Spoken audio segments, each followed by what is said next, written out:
And you're like, okay, so now you want me to be healthy too, and you want me to meal plan, you say. Okay. So anyway, I want to let you guys know who I am, what's brought me to this point. As she stated, I am an Air Force veteran.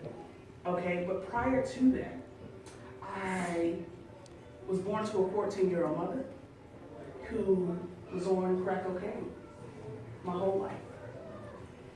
I found out maybe a few years ago that I am actually a product of a rape. So it's real. Moving forward, I found out that my maternal grandmother introduced my mother to crack cocaine. And then we fast forward, we get taken away from my mother. So I spent most of my years in foster care. Okay? That was a journey on its own because not everybody is here to help the children's lives be better, right? They're here for that check.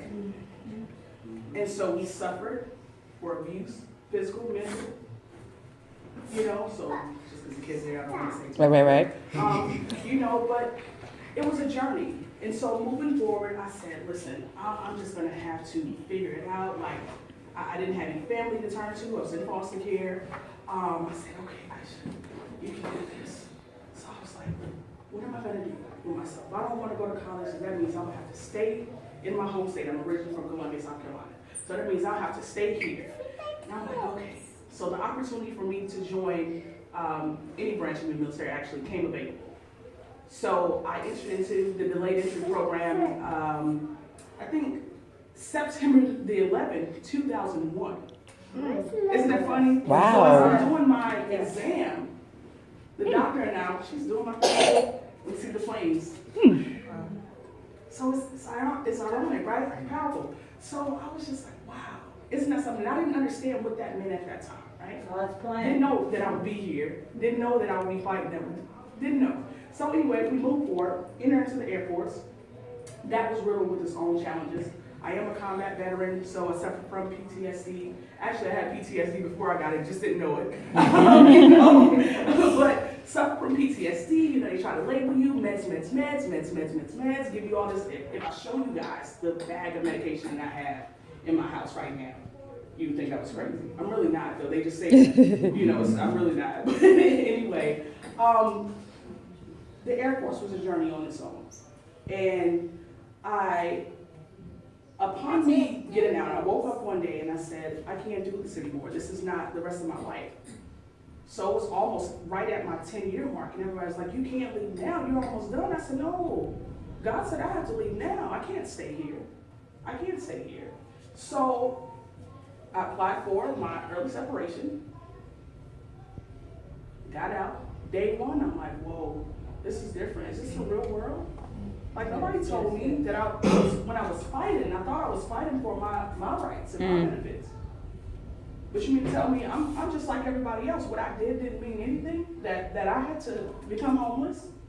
Yes. That I had to fight for benefits that I was supposed to be fighting for that I can't even get because they say I make too much. And I'm just like, wait a minute. So, Whose plan is this? Like, somebody lied to me and I need some money back real quick, So on that journey of self-discovery, so I'm in this transition period trying to figure out, what am I supposed to do? Like, everybody just left me hung out to dry again, right? First it was my family, and you start seeing things like that. This is how negative. You start seeing things like that, and you're just like, man, what is it about me that keeps having all this opposition come up against? What is it about me? yeah, so. So I thought it was me, but it wasn't. Just the plan was greater. I just didn't know it yet, right? And so moving forward, I was going to school full time. Also, I was a It Works distributor. She said was. Yeah. I was an It Works distributor. And I was really excited about that. I was like, wait a minute, now it's time for me. So I can go on this journey. Now, I can do something for me. I thought I had this great team, but it was a numbers game. Y'all know how it gets. Mm-hmm. And for any of you, don't ever treat anybody like a number. But I know this group is not like that because we already family now. We don't do And I spent a year, and it works. And It didn't work. It did what? It didn't work. nothing about it worked. The structure didn't work. I was spending more money than I was making. I was like, wait a minute, didn't I tell you like I was what are we doing? I can't do this. I'm lugging these products all across New York and so and let me scale back really quick what I didn't tell you guys. And so 3 years ago, maybe 5 years ago, I had a situation to where I got into an altercation. And it's just me telling my story because I want you guys to know where I'm coming from and why I'm speaking to you today. So I got into an altercation with one of my family members trying to rescue my sister from a domestic violence situation. Didn't turn out too well. All right?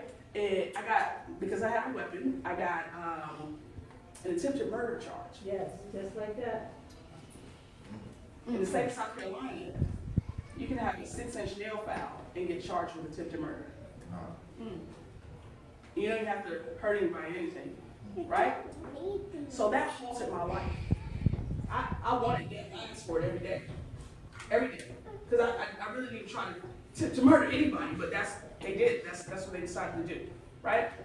So with that really broke me down, and I was lost. I was lost at that point. And I was just like, man, God, everything that I worked for, now you're trying to take it away from me. Like, I did everything you asked me to do. What else do you want from me? Everything. Took care of my family. I shouldn't even did that. Took care of my family, take care of my kids, being responsible. I was doing everything you asked me to do, and it's still not enough. Now you're going to hit me with a what? So, not at all. And so, 3 years past that, I moved to New York. I needed a break. I was trying to save some money in case I had to get a lawyer.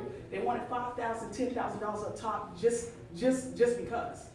I ain't have that. Had to get a public defender. Moved here with my mom, saved some money. We got into it. She kicked me out. Had to go into the shelter system.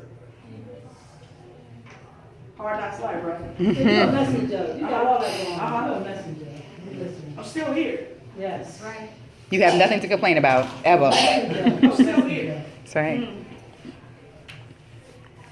Contacted all the people that I need to contact down in South Carolina because I'm a veteran. So the system is crazy, but that's a whole other thing, so I'm not going to go too deep into that. So to let them know, hey, I'm here. This is what I'm doing. I'm enrolled in the VA.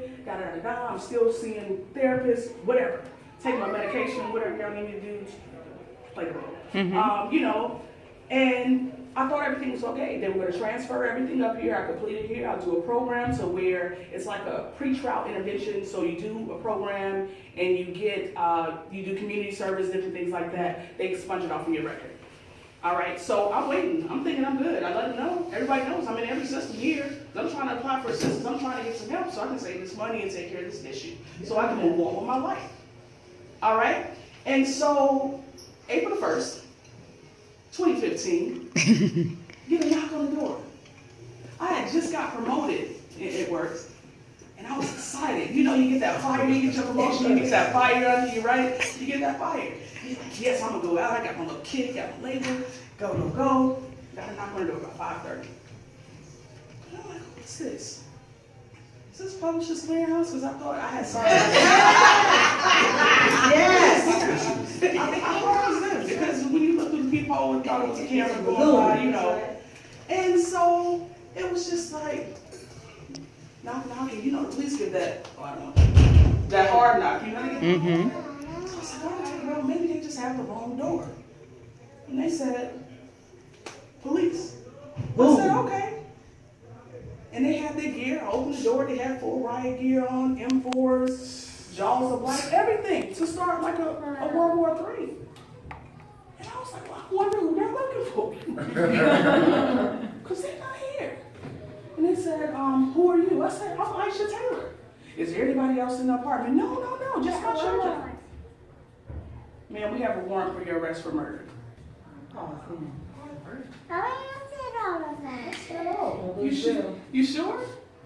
Like me, because I didn't murder nobody last time I checked. I didn't even try to murder anybody. I didn't. You know, like I'm here, like who am I, what?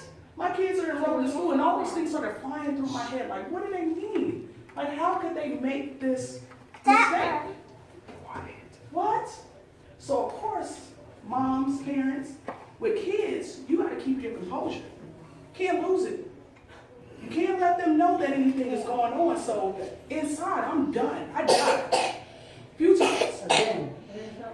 And I had to get myself together, and I'm just like, wait a minute, like, because I really wanted to go off. Like, how can you, what do you mean?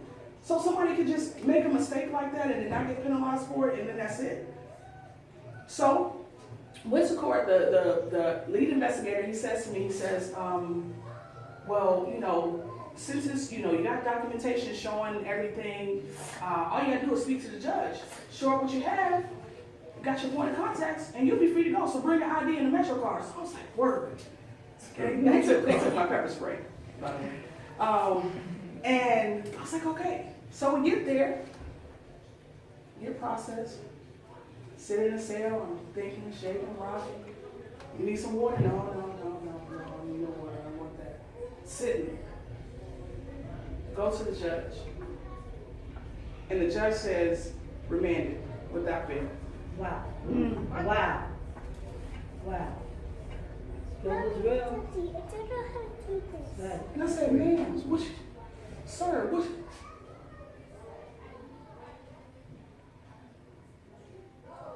I'm on my way to Rikers Island. On my way to Rikers Island. And I'm just like, you gotta be kidding me. Like, everything that I ever worked for, over. It works. It's a mistake. Somebody else made. I sat on Rikers Island for 36 days because I was classified as a fugitive. I was on this certain kind of patrol or